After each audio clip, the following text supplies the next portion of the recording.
नमस्कार दोस्तों, मेरा नाम निरंजन है। स्वागत करता हूं आप सभी का हमारे YouTube चैनल पर।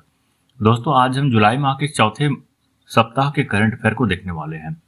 हमारा जो इस सप्ताह का करंट अफेयर है बहुत इंपॉर्टेंट है, क्योंकि इस सप्ताह हम बहुत सारे ऐसे करंट अफेयर को देखे हैं जो हमारे एग्जाम में आ सकता है। चाहे हम बात करें 72वां राष्ट्रीय फिल्म पुरस्कार की, कॉमनवेल्थ गेम्स की, फीफा खेल की बात करें, या जापान ओपन, या फिर कुछ नियुक्ति है जैसे नीति आयोग के CEO का हाल ही में नियुक्ति हुआ है। तो ऐसे बहुत सारे समसामयिक घटना को हम देख रहे हैं जो इस सप्ताह हम देख रहे हैं। तो वीडियो पे आप अंत तक बने रहेंगे, क्योंकि वीडियो आपके लिए बहुत इंपॉर्टेंट होने वाला है। चलिए वीडियो को शुरू करते हैं। और दोस्तों, वीडियो आपको पसंद आता है तो वीडियो को जरूर लाइक कर दीजिएगा, और चैनल पे नए हैं तो चैनल को सब्सक्राइब जरूर कीजिए। देखिए, पहला क्वेश्चन है, फीफा विश्व कप 2026 का खिताब किस देश ने जीता है? तो फीफा विश्व कप 2026 की यदि हम बात करते हैं तो इस खिताब को स्पेन ने जीता है। स्पेन अर्जेंटीना को 1-0 से हराकर खिताब अपने नाम किया है।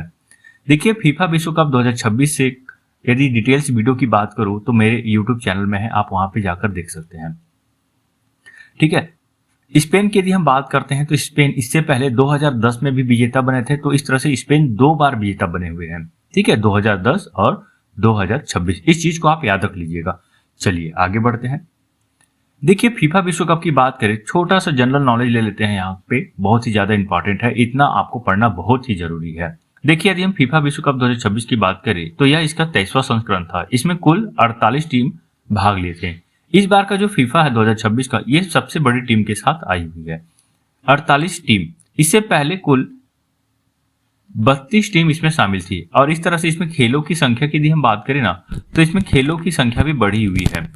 ठीक है, इसमें खेलों की संख्या 104, मतलब कुल 104 खेल खेला गया था। इससे पहले यदि हम बात करते हैं तो इसमें 64 खेल ही शामिल था। देखिए, इसका आयोजन तिथि की बात करें तो 11 जून से 19 जुलाई तक यह फीफा विश्व कप चला है। आयोजन स्थान की बात करते हैं तो कनाडा, मैक्सिको और संयुक्त राज्य अमेरिका है। ये तीनों देश संयुक्त रूप से इसका मेजबानी किया। फाइनल मैच की हम बात करते हैं तो फाइनल मैच यूएसए में हुआ है। यूएसए में कहा तो न्यूयॉर्क सिटी में हुआ है।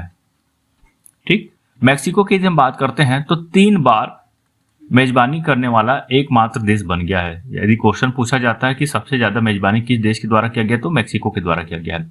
विजेता की बात करें तो मैंने आपको बताया विजेता स्पेन है। अर्जेंटीना वो विजेता रहा, 1-0 से हराया है। ठीक। देखिए, शुभंकर 3 देश के द्वारा चूंकि इसका प्रतिनिधित्व किया गया था, तो 3 शुभंकर हम यहाँ पे देखते हैं। मेपल की हम बात करते हैं तो आप ये देख सकते हैं, ये मेपल है, ये कनाडा की तरफ से दिया गया शुभंकर है। जायू मैक्सिको के द्वारा दिया गया शुभंकर है, और क्लच संयुक्त राज्य अमेरिका के द्वारा दिया गया शुभंकर है। इसमें कुछ इंपॉर्टेंट रिकॉर्ड की आप बात करेंगे। देखिए, Lionel Messi FIFA World Cup के इतिहास में 3 वर्ल्ड कप फाइनल 2014, 2022 और 2026, ये 3 फाइनल खेलने वाले एकमात्र खिलाड़ी बन गए हैं। पुरस्कार की बात करें, देखिए पुरस्कार से भी क्वेश्चन पूछा जाता है। गोल्डन बॉल का पुरस्कार रोड्री को दिया गया है, स्पेन के हैं। गोल्डन बूट का पुरस्कार किलियन एम्बापे को दिया गया है। देखिए, गोल्डन बॉल का पुरस्कार सर्वश्रेष्ठ खिलाड़ी को दिया जाता है। गोल्डन बूट का पुरस्कार की हम बात करते हैं तो जो सबसे ज्यादा गोल किया रहता है उसे दिया जाता है। किलियन एम्बापे कुल 10 गोल किया है पूरा टूर्नामेंट में। गोल्डन ग्लव्स जो सबसे ज्यादा मतलब गोल को रोके रहते हैं उसे दिया जाता है, उस गोलकीपर को दिया जाता है, तो उनाई साइमन को दिया गया है। फीफा यंग खिलाड़ी अवार्ड की बात करें तो पाउ कुबारसी को दिया गया, और फीफा फेयर प्ले ट्रॉफी की बात करते हैं तो नीदरलैंड को दिया गया है।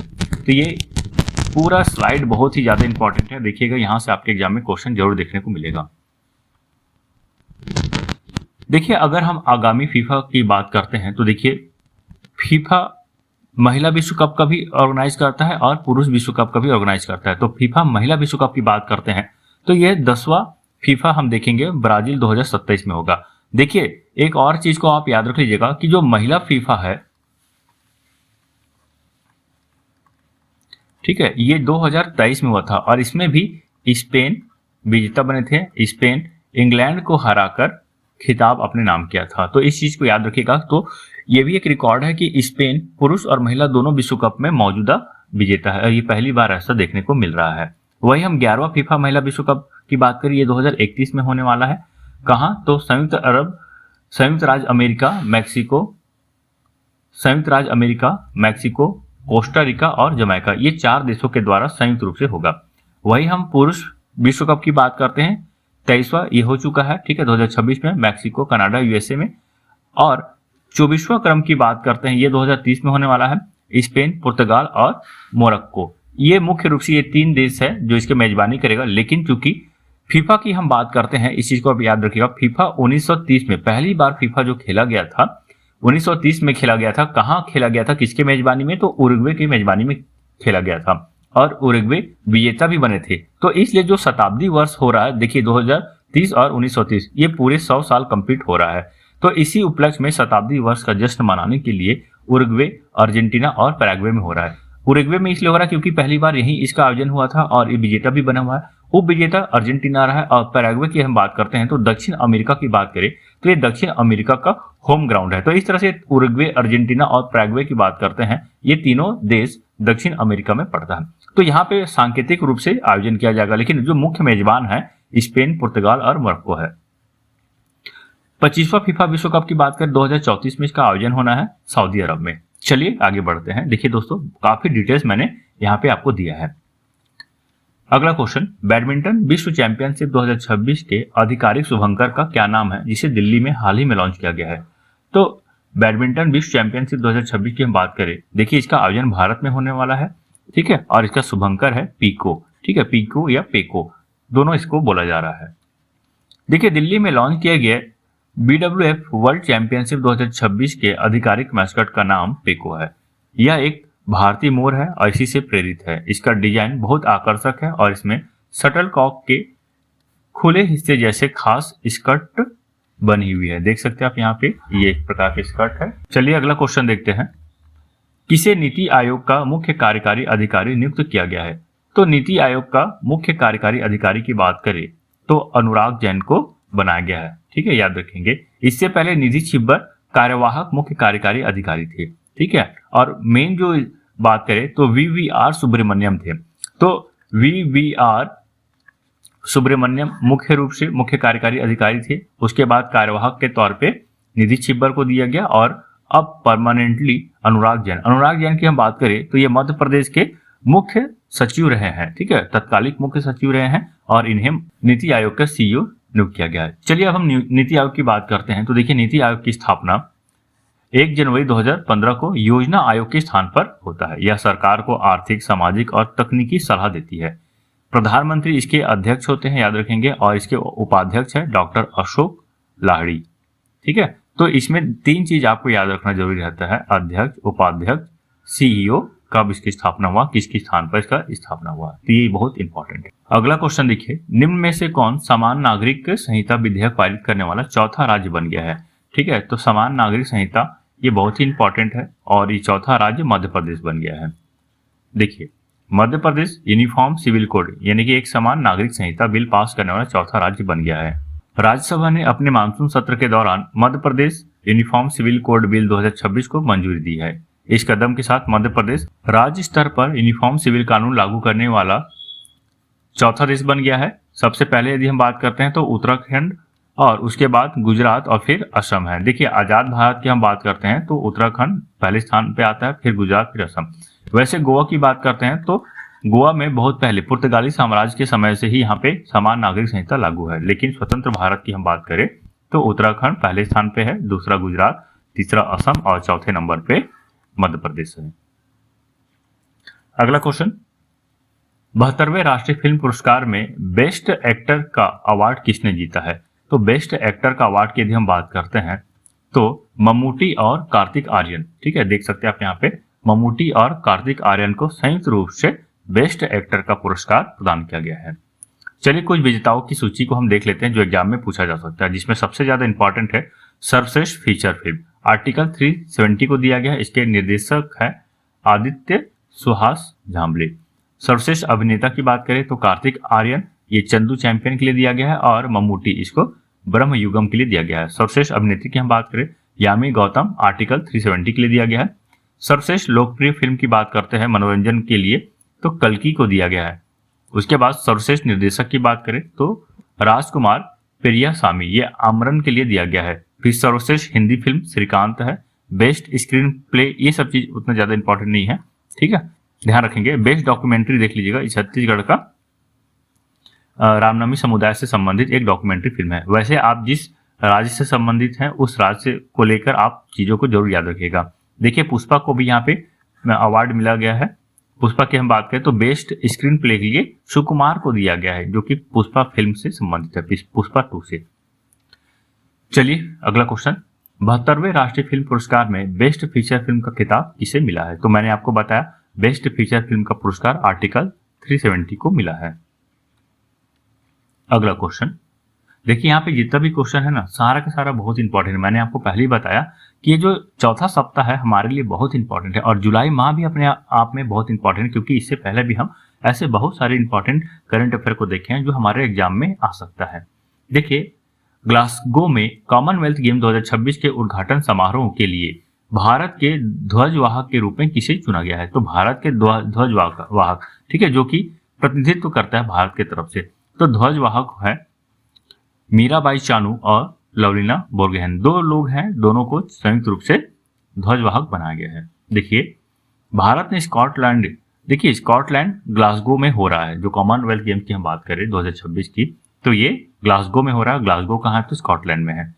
ठीक, तो भारत के द्वारा 151 सदस्यों का दल भेजा गया है, जिसमें 126 एथलीट शामिल है। कॉमनवेल्थ गेम 2026 स्कॉटलैंड के ग्लासगो में 23 जुलाई से 2 अगस्त 2026 तक आयोजित किए जाएंगे। ठीक है, तो इसका आयोजन प्रारंभ हो चुका है 23 जुलाई से ही। ओपनिंग सेरेमनी के लिए मीराबाई चानू जो कि एक वेट लिफ्टर है और लवलीना बोरगोहेन जो कि एक बॉक्सर है, भारत के ध्वजवाहक है। Bharat athletics, boxing, weight lifting, swimming, cycling, judo, gymnastic, lawn ball और पैरा स्पोर्ट्स सहित 10 खेलों में हिस्सा ले रहे हैं। ठीक है, तो कितना खेलों में हिस्सा ले रहे हैं? 10 खेलों में। और कितने सदस्य है? तो 191 सदस्य हैं। आधिकारिक मास्कट की बात करें तो ये एक फिनी है, जो एक यूनिकॉर्न है, आप यहाँ पे देख सकते हैं।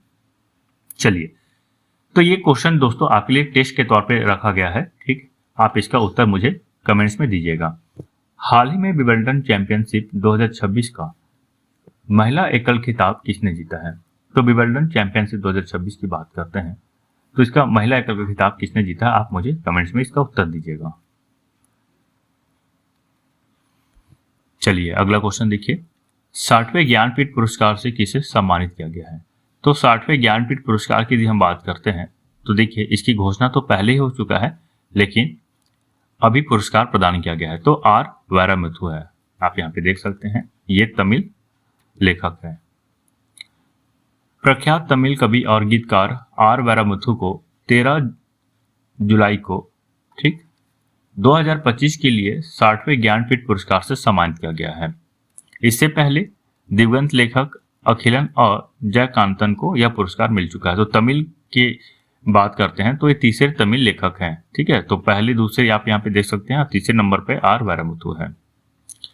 आर वैरामुथु को 2003 में कल्लिकट इथिकासम के लिए साहित्य अकादमी पुरस्कार से भी सम्मानित किया जा चुका है। उन्हें सर्वश्रेष्ठ गीतकार के लिए 7 राष्ट्रीय फिल्म पुरस्कार, पद्मश्री, पद्म भूषण से भी सम्मानित किया जा चुका है। ठीक है, पद्मश्री पुरस्कार क्या होता है, ज्ञानपीठ पुरस्कार क्या होता है, इसको ध्यान में रख लीजिए। ज्ञानपीठ पुरस्कार भारतीय साहित्य के लिए दिया जाने वाला सर्वोच्च साहित्यिक पुरस्कार है। ठीक है, तो भारत सरकार के द्वारा या भारत की तरफ से जो सर्वोच्च साहित्यिक पुरस्कार दिया जाता है वो ज्ञानपीठ पुरस्कार है। 1965 में भारतीय साहित्य में उत्कृष्ट योगदान के लिए प्रतिवर्ष दिया जा रहा है। ठीक, इसकी स्थापना 1944 में होता है। और यह जो पुरस्कार है, जो भारतीय संविधान की हम बात करते हैं तो संविधान के 8वीं अनुसूची में मौजूद 22 भाषाओं में से किसी एक भाषा के लिए दिया जाता है। तो ये भी एक इंपॉर्टेंट है, याद रखिएगा। चलिए अगला क्वेश्चन देखिए, डायमंड लीग 2026 में मेडल जीतने वाले पहले भारतीय हाई जंपर कौन बने हैं? तो डायमंड लीग 2026 में मेडल जीतने वाले पहले हाई जंपर की हम बात करते हैं तो ये है सर्वेश कुशारी। देखिए मोनाको में जुलाई 2026 को हुए मुकाबले में महाराष्ट्र के 31 वर्षीय सर्वेश ने तीसरा स्थान हासिल किया है। मुरली श्रीशंकर भी है। ठीक, तो ये भी याद रखिएगा। तो भारत से अब तक डायमंड लीग में कुल 4 खिलाड़ी हैं जो किसी प्रकार का खिताब अपने नाम किया है। अगला क्वेश्चन देखिए, पीवी सिंधु ने 2026 जापान ओपन में महिला एकल का खिताब अपने नाम किया है। जापान की अकाने यामागुची को हराया है। ठीक है, 2026 जापान ओपन का आयोजन टोक्यो में हुआ था। और देखिए पीवी सिंधु जापान ओपन का खिताब जीतने वाली पहली भारतीय शटलर भी बन गई है। ये भी इंपॉर्टेंट है, ठीक है, याद रखिएगा। अगला क्वेश्चन देखिए, राष्ट्रीय स्तर पर सुर्खियों में रही प्रसिद्ध कोरको जनजाति मुख्य रूप से किस राज्य में निवास करती है? तो कोरको जनजाति की हम बात करते हैं तो ये मुख्य रूप से मध्य प्रदेश में निवास करती है, ठीक है, और कोरको जनजाति इंपॉर्टेंट है। देखिए, कोरको जनजाति की हम बात करें तो मध्य प्रदेश में ये दक्षिणी जिलों खासकर सतपुड़ा पर्वत श्रृंखला में, ठीक, इसके साथ ही साथ मतलब सतपुड़ा पर्वत श्रृंखला के खंडवा, बुरहानपुर, बैतूल और छिंदवाड़ा में बसी हुई है। इसके अलावा महाराष्ट्र के मेलघाट इलाके में और छत्तीसगढ़ के कुछ हिस्सों में भी ये पाई जाती है। तो मुख्य रूप से ये मध्य प्रदेश की जनजाति है। अगले, ये भी इंपॉर्टेंट है, याद रखिएगा। भारत का पहला trial index of services production किस मंत्रालय ने जारी किया है? तो भारत का पहला trial index of services production किस मंत्रालय ने जारी किया है? तो ये सांख्यिकी और कार्यक्रम कार्यान्वयन मंत्रालय। देखिए, इस सूचकांक का आधार वर्ष 2024-25 तय किया गया है। इसको याद रखिएगा, सूचकांक का जो आधार वर्ष है, इससे पहले हम भारत का जीडीपी की बात करते हैं तो इसका आधार वर्ष पहले 2011-12 था, अब इसे बदल कर 2022-23 कर दिया गया है। और इसी प्रकार जो WPI है, उपभोक्ता मूल्य सूचकांक है, CPI उपभोक्ता मूल्य सूचकांक है, इसका भी बेस ईयर 2011-12 था, अब इसे भी बदल के 2022-23 कर दिया गया है। तो इसे भी आप याद रख लीजिएगा, ठीक है। देखिए, यह एक नया पैमाना है जो भारत के औपचारिक सेवा क्षेत्र के लिए लाया गया है। 60% हिस्से को कवर करता है और इसमें कुल 19 सेवा उपक्षेत्रों को शामिल किया गया है। चलिए अगला क्वेश्चन देखते हैं। हरजीत सिंह ग्रेवाल को किस संगठन का अध्यक्ष नियुक्त किया गया है?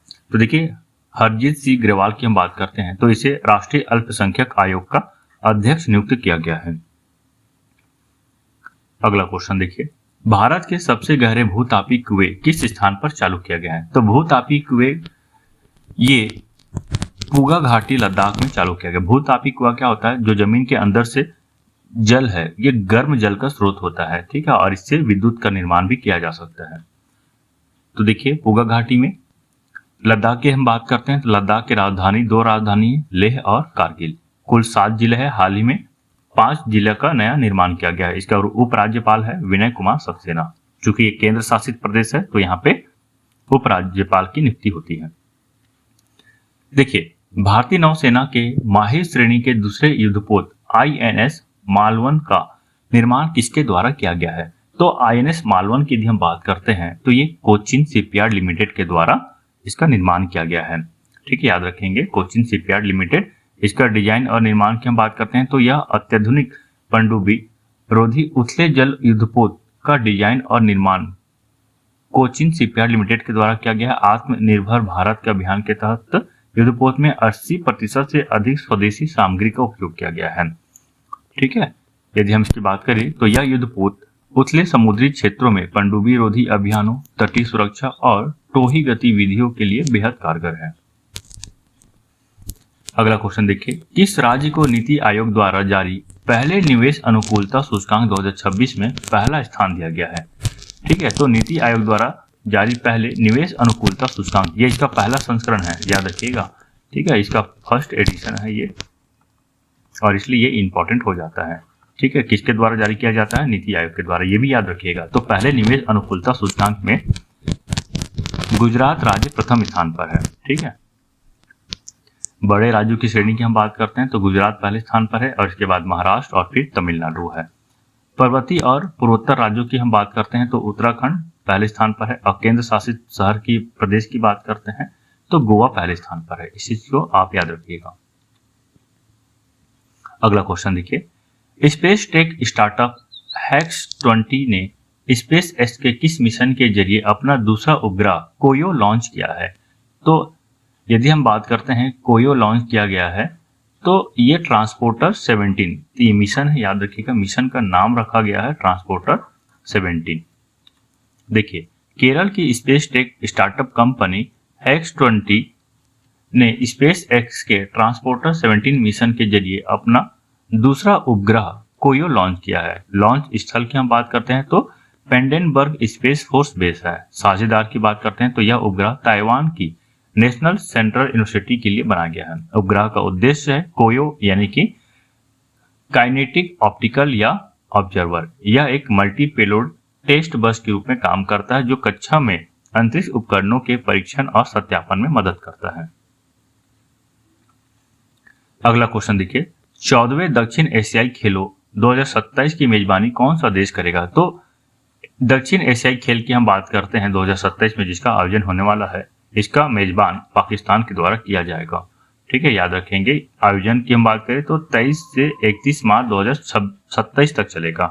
ठीक है, कहाँ?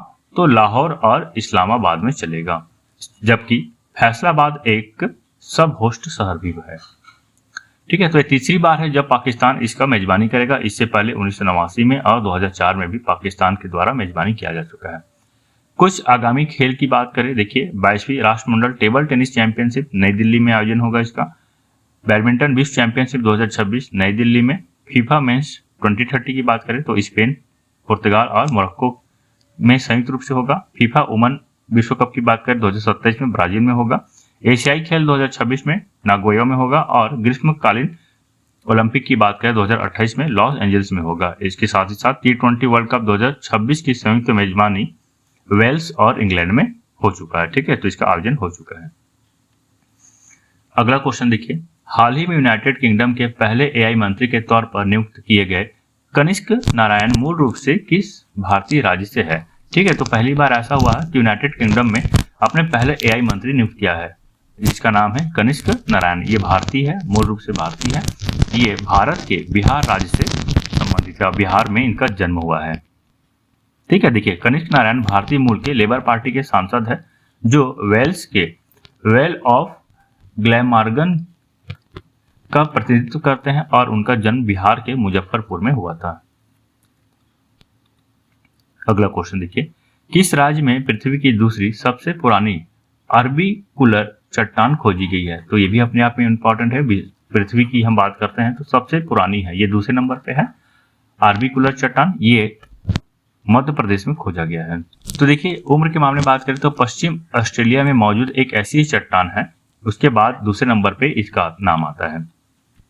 अगला क्वेश्चन देखिए, किस राज्य में दुनिया का सबसे बड़ा दही बनाने का प्लांट स्थापित किया जाएगा?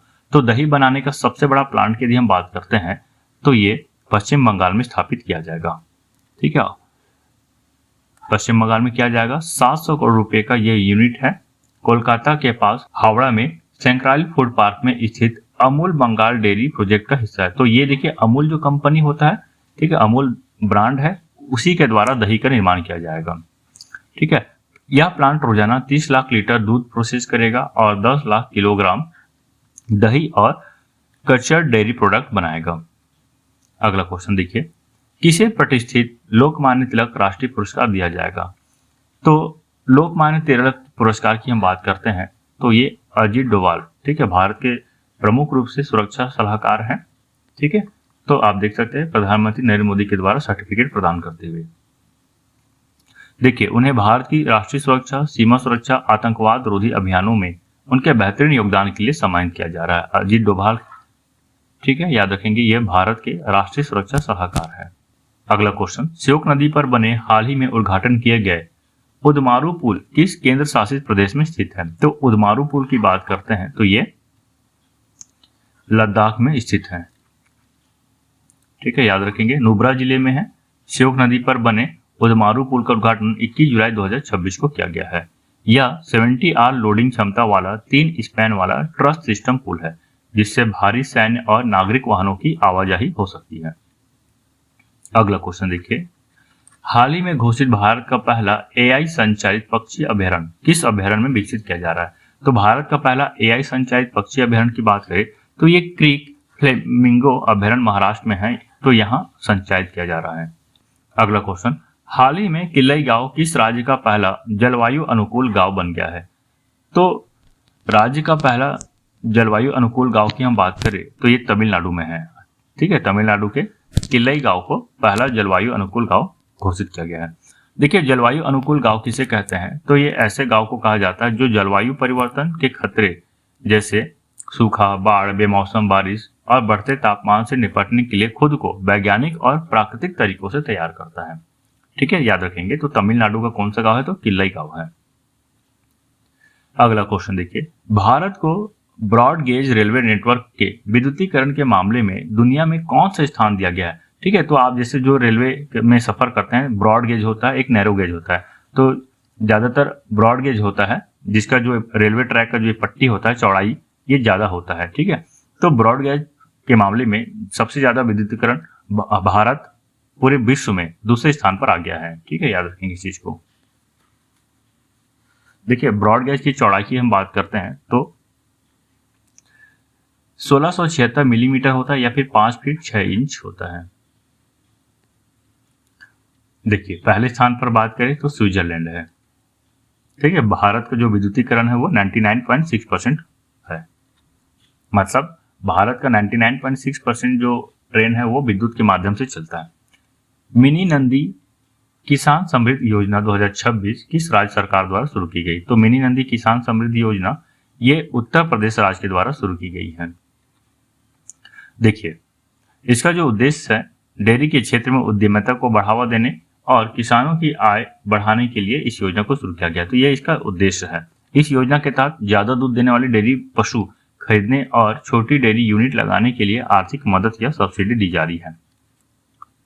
तो दोस्तों, यहीं तक था हमारा वीडियो आपको कैसा लगा कमेंट करके जरूर बताइएगा। वीडियो आपको पसंद आता है तो वीडियो को जरूर लाइक कीजिए और चैनल पे नए हैं तो चैनल को सब्सक्राइब करना बिल्कुल मत भूलिएगा, क्योंकि इसी तरह का वीडियो आपको हमेशा मिलता रहेगा। तो मिलते हैं एक नई वीडियो के साथ, तब तक के लिए जय हिंद, जय भारत, धन्यवाद।